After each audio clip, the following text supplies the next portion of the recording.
নিজের হৃদয় থেকে কথা বলেছি। আমাদের অনেকের জন্য দোয়া ধীরে ধীরে নিয়মিত হয়ে উঠেছে। নামাজের পর হাত তুলে আমরা শৈশবকাল থেকে পরিচিত কয়েকটি বাক্যাংশ পুনরায় বলি। আমরা ফিসফিসিয়ে বলি আমিন, এবং তারপর আমরা আমাদের দিনটি এগিয়ে নিই। কিন্তু রমজান রুটিন নয়।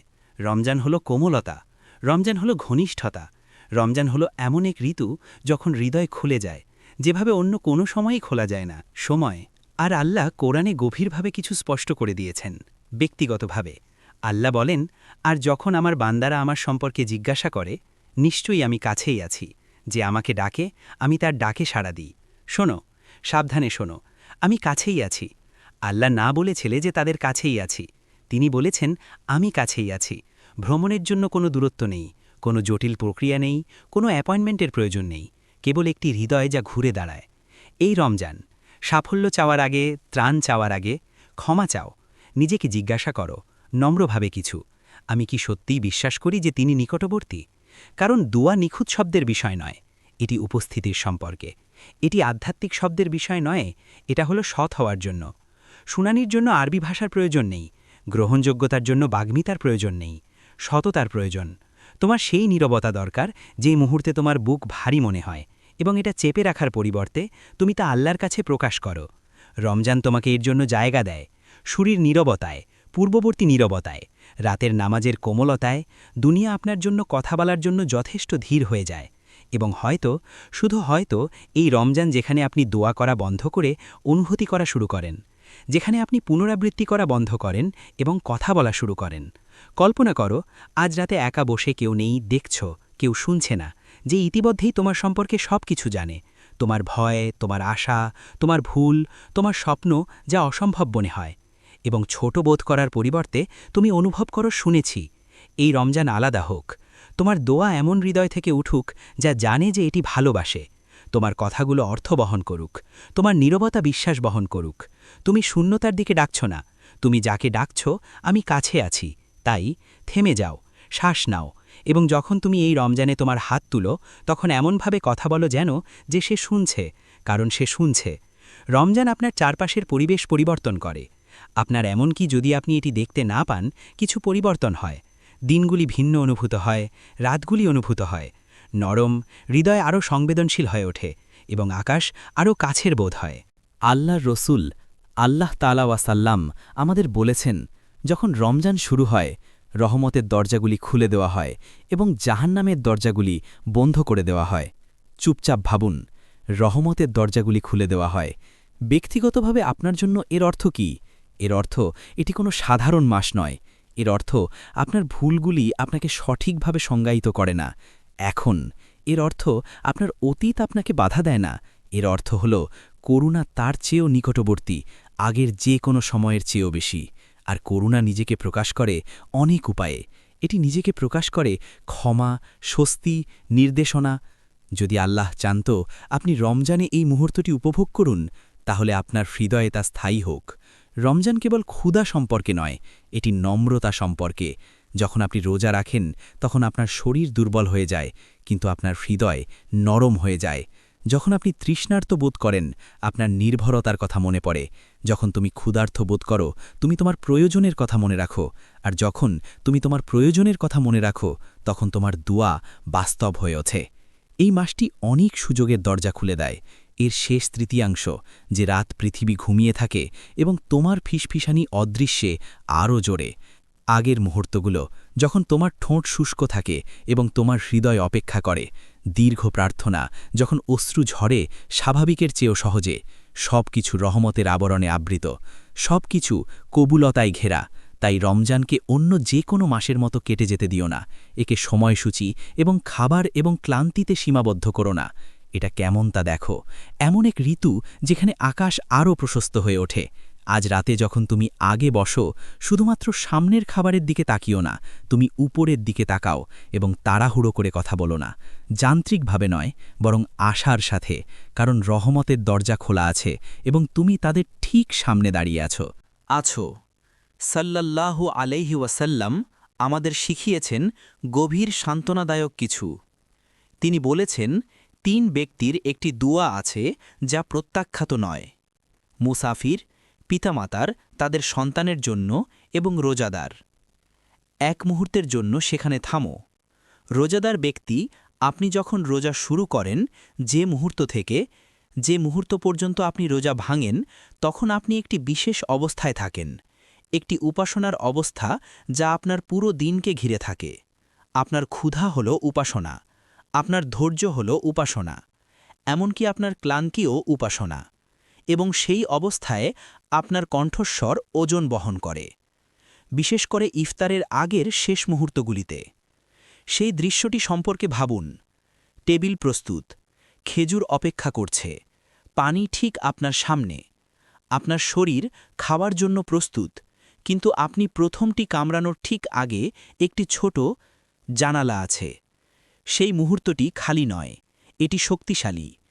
নবী সাল্লাল্লাহু আলাইহি ওয়াসাল্লাম আমাদের বলেছেন যে ইফতারের সময় রোজাদারের একটি দোয়া আছে যা প্রত্যাখ্যাত হয় না।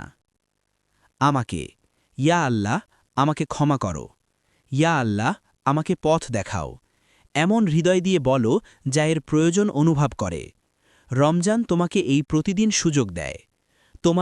তোমার হৃদয়কে কথা বলতে দাও। যখন তোমার পেট খালি বোধ করবে, তখন সেই মুহূর্তটি আশায় ভরে দাও, কারণ সেই ক্ষুধার মধ্যে নম্রতা থাকে, আর সেই নম্রতার মধ্যে গ্রহণযোগ্যতা থাকে। এই রমজান সেই মুহূর্তগুলোকে রক্ষা করো, সেগুলোকে আস্তে আস্তে রক্ষা করো। আর যখন আজান শুরু হবে, তখন হাত তুলুন এবং কথা বলুন, যেমনটি বলা হচ্ছে, যেমনটি যার দোয়া করা হচ্ছে, যেমনটি রহমতের সাথে। কিন্তু এমন কিছু আছে যা আমাদের আলতো করে সংশোধন করতে হবে। আমাদের অনেকেই শিখেছি কিভাবে হাত তুলতে হয়, কিন্তু আমাদের কখনো শেখানো হয়নি যে কিভাবে আমাদের হৃদয় খুলে দিতে হয়। দুয়া ধীরে ধীরে একটি আচারে পরিণত হয়েছে। ইমাম আরবি ভাষায় দুয়া পড়েন, আমরা এর বেশিরভাগই বুঝতে পারি না। আমরা একবার বিরতির জন্য অপেক্ষা করি এবং আমরা একটি খারাপ কথা বলি, এবং কোনোভাবে আমাদের মনে হয় এটাই যথেষ্ট ছিল। কিন্তু দুয়া কখনো দূরে থাকার জন্য ছিল না। এটা ছিল কখনোই নিজেকে এমন মনে করার উদ্দেশ্য ছিল না যে অন্য কারো কথা শোনা, তোমার সাথে কথা বলা প্রভু তোমার পক্ষ থেকে। দুয়া তোমার, এটা তোমার সরাসরি লাইন, তোমার একান্ত কথোপকথন, তোমার অসম্পূর্ণ মুহূর্ত। আল্লাহ একটি পবিত্র হাদিসে বলেছেন, আমি যেমন আমার বান্দা আমাকে মনে করে, তাকে নিঃশব্দে ডুবিয়ে দাও। আমার বান্দা যেমন আমি মনে করে, আমি যেমন আল্লাহ সাড়া দেবেন না, তোমার কথা শূন্য মনে হবে। যদি তুমি মনে করো তোমার সমস্যা খুব ছোট বা খুব বড়, তোমার দুয়া তার আগেই সংকুচিত হবে, ওঠে। কিন্তু যদি তুমি তাকে কাছের মনে করো, করুণাময়, উদার, মনোযোগী, সবকিছু বদলে যায়। তোমার সুর নরম হয়ে যায়, তোমার আশা বৃদ্ধি পায়, তোমার কথাগুলো, তোমার কাব্যিক ভাষার প্রয়োজন নেই। তুমি যে ভাষায় কাঁদো সেই ভাষায় কথা বলো। তুমি যে ভাষায় স্বপ্ন দেখো সেই ভাষায় কথা বলো। তোমার হৃদয় যে ভাষায় বোঝে সেই ভাষায় কথা বলো। আল্লাহকে ঠিক কি কষ্ট দেয় তা বলো। তুমি কি ভয় পাও তাকে বলো। তুমি কি লজ্জা পাও, গোপনে কি চাও তাকে বলো। তুমি তাকে নতুন কিছু জানাচ্ছ না, সে তো ইতিমধ্যেই জানে, কিন্তু সে তোমার জিজ্ঞাসা শুনতে ভালোবাসে, সে তোমার কথা শুনতে ভালোবাসে। রমজান মাস এই সংযোগ পুনর্গঠনের উপযুক্ত সময়। বাক্য পুনরাবৃত্তি করার পরিবর্তে, দৌড়ঝাঁপ না করে, তোমার কথাগুলো বারবার বলার পরিবর্তে তোমার কথাগুলো নিজেকে অনুভব করতে দাও। হিয়া আল্লাহ, আমি ক্লান্ত। হিয়া আল্লাহ, আমি বিভ্রান্ত। হিয়া আল্লাহ, আমার তোমাকে দরকার। কথিত সহজ কথাগুলোকে অবমূল্যায়ন করো না। আন্তরিকভাবে দোয়া কোনো অভিনয় নয়, এটা দুর্বলতা। আর যে তোমাকে শোনে সে কঠোর নয়, সে অধৈর্য নয়। তিনি তোমার ভুল করার জন্য অপেক্ষা করছেন না, তিনি কাছে আছেন। তাই এই রমজানে আনুষ্ঠানিকতা দূর করুন, ভয় দূর করুন, দ্বিধা দূর করুন, এবং তার সাথে এমন একজন দাসের মতো কথা বলুন যিনি জানেন তার কথা শোনা হয়, একজন দাসের মতো যিনি জানেন দেখা হয়, একজন বিশ্বাসী হিসেবে যিনি বিশ্বাস করেন যে যখন তারা ডাকে তাদের প্রভু শোনেন। আরেকটি বাধা আছে যা নীরবে আমাদের অনেককে আটকে রাখে। আমরা জিজ্ঞাসা করি, কিন্তু আমরা জিজ্ঞাসা করি ছোট, আমরা নিরাপদ অনুরোধ ফিসফিসিয়ে বলি, আমাদের আশা সীমিত করি, আমরা আমাদের আশা কমিয়ে দেই। ভেতরে কোথাও আমরা মনে করি হয়তো এটা চাওয়ার চেয়ে অনেক বেশি, হয়তো এটা অবাস্তব, হয়তো আল্লাহ আমাকে কিছু দেবেন না এত বড়। কিন্তু তুমি কাকে জিজ্ঞাসা করছ? তুমি যিনি সৃষ্টি করেছেন শূন্য থেকে সবকিছু, যিনি সমুদ্রকে বিভক্ত করেন, যিনি যা সম্পূর্ণরূপে প্রাণহীন দেখায় থেকে জীবন আনেন। কেন আপনি কি সবচেয়ে দানশীলের সামনে আপনার স্বপ্নগুলিকে সংকুচিত করবেন? নবী সাল্লাল্লাহু আলাইহি ওয়াসাল্লাম আমাদের অবিশ্বাস্যভাবে সান্ত্বনাদায়ক কিছু শিখিয়েছেন। তিনি যখন কেউ দোয়া করে তখন তার ৩টি উপায়ের যে কোনো একটিতে উত্তর দেওয়া হয়। হয় আল্লাহ তাদেরকে ঠিক যা চেয়েছিলেন তা দেন, অথবা তিনি তাদেরকে আরও ভালো কিছু দেন, অথবা পরকালে তাদের জন্য এটি সংরক্ষণ করেন যখন তাদের সবচেয়ে বেশি প্রয়োজন হবে। প্রতিটি ক্ষেত্রেই আপনি জয়ী হন। কোনো অপচয় নেই, দোয়া, কোনো হারানো ফিসফিসানি নেই, তাতে কোনো ভুলে যাওয়া চোখের জল নেই। যদি তুমি সত্যি বুঝতে পারো তাহলে তুমি আর কখনো দ্বিধা করবে না। আরোগ্যের জন্য প্রার্থনা করো, চাইবে বিবাহ, সন্তানদের জন্য প্রার্থনা করো, চাইবে আর্থিক স্থিতিশীলতা, ক্ষমার জন্য প্রার্থনা করো যা বছরের পর বছর ভুল মুছে দেয়। চাইবে এমন একটি হৃদয়ের জন্য যা শান্তি অনুভব করে, অসম্ভব মনে হলেও, বিশেষ করে যদি মনে হয় অসম্ভব, কারণ অলৌকিক ঘটনা যুক্তি থেকে আসে না, এগুলো আল্লাহর কাছ থেকে আসে। মাঝে মাঝে আমরা পিছিয়ে থাকি কারণ আমরা হতাশার ভয় পাই। আমরা ভাবি যদি আমি জিজ্ঞাসা করি এবং কিছুই না হয়, পরিবর্তন হয়। কিন্তু যদি সবকিছু পরিবর্তন ঘটে, এই রমজান যদি সমাবর্তন বিন্দু হয়, যদি আপনার করা দুয়া আজ রাতে এমন একটি দরজা সরিয়ে দেয় যা আপনি ভেবেছিলেন স্থায়ীভাবে বন্ধ, আল্লাহর ক্ষমতাকে আপনার পরিস্থিতি দিয়ে পরিমাপ করবেন না। আপনার বাস্তবতা সীমিত, তার শক্তি নয়। নিশ্চিতভাবে হাত তুলুন, অহংকার নয়, যোগ্যতা নয়, কিন্তু নিশ্চিতভাবে, ইয়া আল্লাহ আপনি সক্ষম, ইয়া আল্লাহ আপনি উদার, ইয়া আল্লাহ আপনি এটা পরিবর্তন করতে পারেন। যখন আপনি এভাবে জিজ্ঞাসা করেন, আপনার হৃদয় হালকা বোধ করে। তুমি থামো, অনিশ্চিত কারো মতো ভিক্ষা করো এবং তুমি এমন একজনের মতো জিজ্ঞাসা শুরু করো যিনি জানেন তাদের প্রভু করুণায় প্রশস্ত। এই রমজান ছোট ছোট আশার কথা ফিসফিস করো না, তোমার হৃদয় প্রশস্ত করো, সাহসের সাথে জিজ্ঞাসা করো, আন্তরিকভাবে জিজ্ঞাসা করো এবং তারপর সম্পূর্ণরূপে বিশ্বাস করো, কারণ বিশ্বাসের সাথে তৈরি কোনো দুয়া কখনোই অদৃশ্য হয়ে যায় না। এমন কিছু আছে যা আমাদের অবশ্যই বলতে হবে, সত্যি বলতে, এমনকি যদি তা মনে হয় অস্বস্তিকর। কখনো কখনো আমরা আন্তরিক হৃদয় দিয়ে দুয়া করে থাকি, আমরা কাঁদি, আমরা ভিক্ষা করি, আমরা অপেক্ষা করি এবং কিছুই বদলায় না। দিন পাশ হয়, সপ্তাহ কেটে যায় এবং আমরা চুপচাপ ভাবি কেন। আল্লাহর রাসূল সাল্লাল্লাহু আলাইহি ওয়াসাল্লাম একবার এক ব্যক্তির বর্ণনা দিয়েছেন, মরুভূমির মধ্য দিয়ে ভ্রমণ করছে। সে ক্লান্ত, তার পোশাক ধুলোয় ভেজা, তার চুল পরিষ্কার, সে মরিয়া, সে আকাশের দিকে হাত তুলে ডাকছে তোমার জন্য। তার মধ্যে এমন কারো বাহ্যিক লক্ষণ রয়েছে যার দুয়া কবুল করা উচিত। সে ভ্রমণ করছে, সে ভেঙে পড়েছে, সে অনুনয় বিনয় করছে। কিন্তু তারপর নবী সাল্লাল্লাহু আলাইহি ওয়াসাল্লাম এমন কিছু বললেন যা আমাদের থেমে যেতে বাধ্য করে। তার খাবার হারাম, তার পানীয় হারাম, তার পোশাক হারাম, সে হারাম থেকে পুষ্ট। তাহলে তার দুয়া কিভাবে উত্তর দেওয়া হবে? আপনার হৃদয়ে আলতো করে বসতে দিন। দুয়া শক্তিশালী, কিন্তু পবিত্রতা গুরুত্বপূর্ণ। রমজান কেবল আধ্যাত্মিক শুদ্ধির মাসই নয়, এটি সৎভাবে চিন্তা করারও মাস। আমার আয় কোথা থেকে আসে? আমার উপার্জনে কি কিছু সন্দেহ আছে? কি সুদ জড়িত? কি ছোটখাটো ক্ষেত্রেও অসততা আছে? আমরা রমজানে আমরা কি খাই সে সম্পর্কে সতর্ক থাকি। আমরা উপাদান পরীক্ষা করি, আমরা যা হালাল নয় তা এড়িয়ে চলি। কিন্তু কখনো কখনো আমরা কিভাবে উপার্জন করি সে সম্পর্কে কম সতর্ক থাকি। এবং এটি গুরুত্বপূর্ণ এই কারণে নয় যে আল্লাহ কঠোর, বরং কারণ আল্লাহ পবিত্র এবং তিনি পবিত্রতা পছন্দ করেন। যদি আপনার জীবনে এমন কিছু থাকে যা সংশোধন করা, এই রমজানকে তোমার মুখোমুখি হতে দাও, লজ্জার সাথে নয়, সাহসের সাথে। হয়তো এর অর্থ অভ্যাস পরিবর্তন করা, হয়তো এর অর্থ কিছু থেকে দূরে সরে যাওয়া সন্দেহজনক, হয়তো এর অর্থ অতীতের ভুলের জন্য ক্ষমা চাওয়া। এটা স্পষ্টভাবে বুঝো, আল্লাহ যখন তার বান্দা আন্তরিকভাবে ফিরে আসে, তিনি তোমাকে প্রত্যাখ্যান করার জন্য অপেক্ষা করছেন না, তিনি আপনার পুনর্গঠনের জন্য অপেক্ষা করছেন। যখন আপনার হাত পরিষ্কার থাকে, যখন আপনার আয় পরিষ্কার থাকে, যখন আপনার প্রচেষ্টা সৎ থাকে, তখন আপনার দুয়া ভিন্নভাবে উঠে আসে। এই রমজানে শুধুমাত্র আপনার থালা আতর পরিষ্কার করবেন না, আপনার উৎস পরিষ্কার করুন, আপনার উদ্দেশ্য পরিষ্কার করুন, আপনার শরীরকে কি খাওয়ায় এবং কি আপনার জীবনকে কি খাওয়ায় তা পরিষ্কার করুন এবং তারপর আপনার আত্মবিশ্বাসের সাথে হাত তুলুন, স্পষ্টতার সাথে, এমন একটি হৃদয় দিয়ে যা জানে আপনার এবং আপনার প্রভুর মধ্যে আর কিছুই আটকে নেই। তুমি যা রাখতে পছন্দ করো তা ছাড়া। এই রমজান হোক যেখানে আপনি সেই বাধাগুলি দূর করুন এবং দেখুন কিভাবে আপনার দুয়া শুরু হয় হালকা, শক্তিশালী এবং কবুল হওয়ার কাছাকাছি বোধ করতে। একটি সুন্দর রহস্য আছে, আমাদের অনেকেই উপেক্ষা করে। আমরা আল্লাহকে ডাকি, কিন্তু আমরা সবসময় তাকে তিনি কে বলে ডাকি না। আল্লাহ আমাদের কোরআনে বলেছেন সবচেয়ে সুন্দর নাম আল্লাহরই, তাই তাদেরকে সেই নাম দিয়ে ডাকো। বিষয়ে চিন্তা করো, শুধু তাকে ডাকো না, তাকে তার নাম দিয়ে ডাকো। প্রতিটি নামই অর্থ বহন করে, প্রতিটি নামই রহমত বহন করে, প্রতিটি নামই আলাদা আলাদা দরজা খুলে দেয়।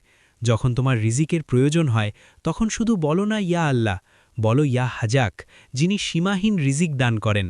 যখন তোমার ক্ষমার প্রয়োজন হয় তখন শুধু বলো না আমাকে ক্ষমা করো, যার ক্ষমা সব কিছু ঢেকে রাখে, সব কিছু। যখন তুমি ভেঙে পড়ো তখন বলো ইয়া জাজবার, যিনি যা আছে তা পুনরুদ্ধার করেন চূর্ণবিচূর্ণ। যখন তুমি অনুভব করো হারিয়ে গেছ, বলো ইয়া হাদি, যিনি হৃদয়কে আলোর দিকে ফিরিয়ে আনেন, আলোর দিকে। যখন তুমি তোমার ভুল বোঝো, বলো ইয়া মান্নান, সবচেয়ে করুণাময় যার করুণা তোমার পাপের চেয়েও অনেক দূরে পৌঁছায়। যত বেশি তুমি তার নাম জানবে তত বেশি ব্যক্তিগত তোমার দুয়া হয়ে ওঠে। এটি আর দূরত্ব মনে হয় না, এটি ঘনিষ্ঠ মনে হয়। সাধারণভাবে জিজ্ঞাসা করার পরিবর্তে তুমি বিশেষভাবে ডাকতে শুরু করো। ইয়া রহমান, আমার সাথে কোমল হও। ইয়া মোটা, দরজা খুলে দাও আমার জন্য। ইয়া শাফি, আরোগ্য দান করো। ইয়া করিম, তোমার উদারতা দিয়ে আমাকে সম্মান করো। যখন তুমি এর মতো কথা বলো যে তোমার হৃদয় নরম হয়ে যায়, কারণ তুমি কথা বলছো না শূন্যতা, তুমি জীবন্ত গুণাবলীর দিকে আহ্বান করছো, সক্রিয়, শক্তিশালী। রমজান হলো নিখুঁত তোমার প্রভুকে তা জানার সময়, শুধু একটি ধারণা হিসেবে নয়, শুধু একটি নাম হিসেবে নয়, তার সুন্দর গুণাবলীর মাধ্যমে। এই মাসে সময় কাটাও সেগুলো আবিষ্কার করার জন্য, এগুলো নিয়ে চিন্তা করার জন্য, তোমার শান্ত মুহূর্তগুলোতে সেগুলো ফিসফিসিয়ে বলার জন্য। আর দেখো তোমার দুয়া কিভাবে রূপান্তরিত হয়। এটা আরও গভীর হয়ে ওঠে, কেন্দ্রিক হয়ে ওঠে, এটি অর্থে পরিপূর্ণ হয়ে ওঠে। কারণ যখন তুমি আল্লাহকে তার নাম ধরে ডাকো, তুমি কেবল জিজ্ঞাসা করছো না, তুমি চিনতে পারছো, তুমি তাকে স্বীকার করছো। এবং যখন একজন বান্দা তার প্রভুকে চেনে সঠিকভাবে, তাদের কথার ওজন ভিন্ন হয়ে ওঠে। এই রমজানে কেবল বলবেন না ইয়া আল্লাহ, ঈমান, ইয়াক, ইয়া আফুর, ইয়া আফু। তাকে ভালোবাসার সাথে ডাকুন, তাকে ডাকুন বুঝতে। এবং আপনার নিজের হৃদয়ে থাকা আরও একটি জিনিস আছে যা চুপচাপ দুয়াকে রূপান্তরিত করে, এবং আমাদের অনেকেই তা ভুলে যায়। শুধু নিজের জন্য দোয়া করবেন না, হ্যাঁ, নিজের সাথে শুরু করুন। আপনার ক্ষমা, আপনার আরোগ্য, আপনার নির্দেশনা, আপনার ত্রাণ প্রার্থনা করুন। কিন্তু সেখানেই থেমে যাবেন না। তোমার হৃদয় ছোট হওয়ার জন্য তৈরি করা হয়নি। নবী সাল্লাল্লাহু আলাইহি ওয়াসাল্লাম আমাদের বলেছেন, যখন তুমি তোমার ভাইয়ের অথবা তাদের অনুপস্থিতিতে বোনের জন্য দোয়া করো, তখন একজন ফেরেশতা বলে আমিন, আর তোমার জন্যেও একই কথা। কল্পনা করো, তুমি তোমার ঘরে একা বসে আছো আর ফিসফিসিয়ে বলছো ইয়া আল্লাহ, তার যন্ত্রণা লাঘব করো। ইয়া আল্লাহ, তাকে শক্তি দাও। ইয়া আল্লাহ, তাদের রক্ষা করো। আর একজন ফেরেশতা উত্তরে বলেন আমিন, এবং তোমার জন্যেও একই কথা। তুমি যখনই বুঝবে তোমার নিজের দুয়া প্রতিধ্বনিত হচ্ছে অদৃশ্যে, নিজের যত্ন নেওয়ার ক্ষমতার বাইরেও কিছু আছে। নাম ধরে তোমার বাবা মায়ের জন্য দুয়া করো, তোমার স্ত্রীর জন্য, তোমার সন্তানদের জন্য। যে বন্ধু সংগ্রাম করছে তার জন্য দুয়া করো নীরবে। যে তোমাকে কষ্ট দিয়েছে তার জন্য, উম্মার জন্য। যারা রোজা ভাঙে ভয়ে, যারা নামাজ পড়ে নির্যাতনের মধ্যে, যারা আজ রাতে কাঁদে, সান্ত্বনা দেওয়ার মতো কেউ নেই, তাদের জন্য। তুমি জানো না আল্লাহ কোন দুয়া কবুল করবেন। এটা হয়তো তুমি কারো জন্য করার দোয়া হতে পারে অন্যথায়, আর সেই বারাকা এর মাধ্যমে তোমার নিজের কষ্ট দূর হয়। দোয়া হৃদয়কে প্রসারিত করে। যখন তুমি কেবল নিজের জন্য প্রার্থনা করো, রোজাদারের কণ্ঠস্বর কেমন, যা উপেক্ষা করা হয় না। তোমার দোয়া কেমন, কখনো নষ্ট হয় না। পবিত্রতা কেমন গুরুত্বপূর্ণ, তার সুন্দর নামগুলো আরও গভীরে প্রবেশ করে। সংযোগ, অন্যদের জন্য প্রার্থনা কেমন, তোমার কাছে করুণা ফিরিয়ে আনে, কিন্তু এখন তা ব্যক্তিগত হয়ে ওঠে। আজ রাতে যখন পৃথিবীর নিস্তব্ধ হয়ে যায় এবং তুমি নিজেকে একা খুঁজে পাও কিছুক্ষণের জন্য, তাড়াহুড়ো করো না, বসো, ধীরে ধীরে তোমার হাত তুলে কথা বলো। বলো যা তুমি কখনো কাউকে বলো না। যে ভয় তোমাকে ধরে রাখে জাগ্রত, যে স্বপ্ন তুমি আছো সে সম্পর্কে বলো, চাইতে প্রায় লজ্জা পাও। বলো যে পাপ তুমি বহন করতে করতে ক্লান্ত। এটা কেমন শোনাচ্ছে তা নিয়ে চিন্তা করো না, চিন্তা করো শুধুমাত্র এটা কতটা আন্তরিক মনে হচ্ছে তা নিয়েই। তার প্রতিশ্রুতি মনে রেখো, আমাকে ডাকো, আমি তোমাকে সাড়া দেব। সে হয়তো বলেনি, সে কখনো কখনো বলেনি, সে আমি সাড়া দেব। সেই সাড়া আসতে পারে যেভাবে তুমি আশা করো, অথবা এমনভাবে যাতে তোমাকে অবাক করে, অথবা এমনভাবে যা তোমাকে বাঁচায় পরে যখন তোমার সবচেয়ে বেশি প্রয়োজন। কিন্তু এটা আসবে। তাই এই রমজানকে ভিন্ন হতে দাও। একে অন্য রুটিন হিতু হিসেবে চলতে দিও না।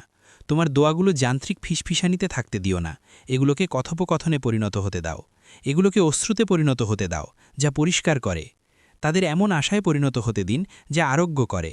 তাদের এমন বিশ্বাসে পরিণত হতে দিন যা তোমাকে শক্তিশালী করে। আর এখন আসুন আমরা প্রার্থনা করি। হে আল্লাহ, আমাদেরকে নরম হৃদয় নিয়ে রমজানে পৌঁছানোর তৌফিক দান করুন। হে আল্লাহ, আমাদেরকে তোমার প্রতি আন্তরিকভাবে আহ্বান করতে শেখান। হে আল্লাহ, আমাদের পাপ ক্ষমা করুন যা আমরা স্মরণ করি এবং যেগুলি আমরা ভুলে গেছি। হে আল্লাহ, আমাদেরকে হালাল রিজিক দান করুন যা শান্তি আনে, বোঝা নয়। হে আল্লাহ, আমাদের অসুস্থদের সুস্থ করুন, আমাদের কষ্ট লাঘব করুন এবং আমাদের বুকের উপর চাপা থাকা দুশ্চিন্তা দূর করুন। হে আল্লাহ, আমাদের পরিবারকে রক্ষা করুন এবং তাদেরকে আমাদের জন্য সান্ত্বনার উৎস করুন। হে আল্লাহ, উম্মার কষ্ট লাঘব করুন, তারা যেখানেই থাকুক না কেন। হে আল্লাহ, প্রতিটি ফিসফিসানি, প্রতিটি অশ্রু কবুল করুন। এই বরকতময় মাসে আমরা প্রতিটি নীরব আবেদন করি। আমিন। আর যদি এই স্মারক সঠিক সময় আপনার কাছে পৌঁছে থাকে, তাহলে এটিকে একটি চিহ্ন হিসেবে গ্রহণ করুন। আপনার দোয়া বিলম্বিত করবেন না। আজ রাতে ফিরে আসা স্থগিত করবেন না।